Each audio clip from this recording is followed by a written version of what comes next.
Ladies and gentlemen. Ladies and gentlemen. Welcome.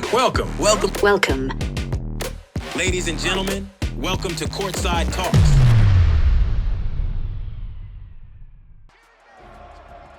What if I told you one of the greatest dunkers in basketball history almost chose music over basketball, and the same player who made an entire country fall in love with the game left that country under controversy, boos, and broken trust? This is the untold early story of Vince Carter, before the dunks, before Vinsanity, before he became a legend. Vince Carter was born in Daytona Beach, Florida, and unlike most future NBA stars, basketball wasn't his only passion. He played the saxophone, he was in the school band, and for a while, music wasn't just a hobby, it was a real path. Imagine that. But everything changed at Mainland High School. That's where his athleticism started turning heads. Not just because he could jump, but because he made everything look effortless. Still, he wasn't loud, he wasn't flashy, he was quiet, focused, which makes what he became later almost unbelievable.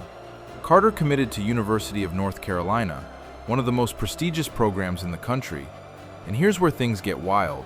He played alongside future NBA players, including a guy named Tracy McGrady. Except, they didn't know they were cousins. They only discovered it at a family reunion in 1997. Yeah, two future superstars, same bloodline, and they had no idea. At UNC, Carter wasn't even the guy at first, but he developed defense, shooting, IQ, and most importantly, he learned how to win. Back-to-back Final Four appearances, big stage experience. The foundation was set. 1998 NBA Draft. Carter is selected 5th overall by the Golden State Warriors. Dream moment, right? Wrong. Because within minutes, he's traded. Just like that. Sent to the Toronto Raptors for his college teammate. Imagine the emotional whiplash. Drafted, celebrated, gone. Carter later said he learned the NBA was a business in the first 5 minutes of his career. At the time, the Raptors were irrelevant. No identity, no spotlight, no real future. Then Vince Carter arrived, and everything changed. From his very first season, you could feel it. The arenas got louder, the highlights got crazier. He wins Rookie of the Year, but numbers don't explain what was happening. This was different. Every game felt like a show. Windmills, reverse dunks, hang time that didn't make sense. That's when the names started. Air Canada, half man, half amazing, Vinsanity. And for the first time, basketball in Canada felt alive. Then came the moment, the 2000 Slam Dunk Contest. To understand Vince Carter, you have to understand this night, because this wasn't just a performance, it was art. A 360 windmill, a between-the-legs dunk, and the elbow in the rim. Players on the sideline, losing their minds. Commentators, speechless. The contest was over before it even ended. That night, Vince Carter didn't just win, he redefined what was possible in the air. Here's something casual fans don't always realize. Vince Carter didn't just change a team, he changed a country. Before Carter, basketball in Canada barely mattered globally.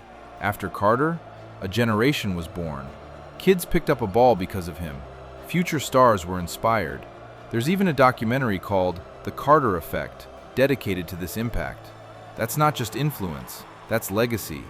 Then came the Olympics, Sydney, year 2000, Team USA, and one moment that still doesn't feel real.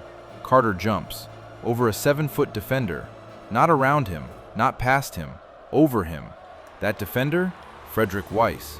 The dunk gets a name, the dunk of death. Even today, it feels impossible. But here's where the story changes, because behind the highlights, things started to fall apart. The Raptors struggled, Carter got frustrated, and in 2004, he wanted out, publicly. What many don't know, there were rumors, never fully proven, that he was tipping off plays to opponents. Whether true or not, the damage was done. When he was traded, the same fans who once worshipped him turned on him. From a quiet kid with a saxophone, to the most electrifying player on the planet, to one of the most complicated superstars of his era, Vince Carter's early story is more than highlights. It's a reminder that greatness isn't always simple, but at his peak, there was only one Vinsanity, and there may never be another.